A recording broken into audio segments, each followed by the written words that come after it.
আমি মার কবরে ফুল দিয়েছি।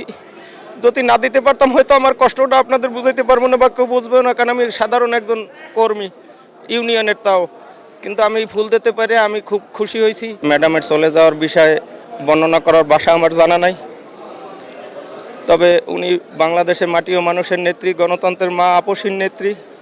আর কি ধরনের নেত্রী ছিল তা বলার ভাষা রাখে না। গতকালকে আপনাদের মাধ্যমে দেশবাসী সবাই দেখেছে, দলমত নির্বিশেষে মানুষের উপস্থিতি তার প্রমাণ করেছে যে উনি কী ধরনের নেত্রী ছিল। আপনাদের মাধ্যমে শুধু আমি দেশবাসীর কাছে, সকলের কাছে এটুকুই বলবো, আপনারা ওনার দিনে দোয়া করবেন। আল্লাহ তাআলা জানি ওনাকে ব্যস্ত নসিব করে, ব্যস্তের সর্বোচ্চ স্থানে ওনাকে অধিষ্ঠিত করে। আর রাজনীতির সাথে যারা সম্পৃক্ত, যারাই রাজনীতি করে, তারা জানি ওনাকে অনুসরণ করে, ওনার মতো রাজনীতি করে, তাহলে বাংলাদেশের মানুষ শান্তি পাবে।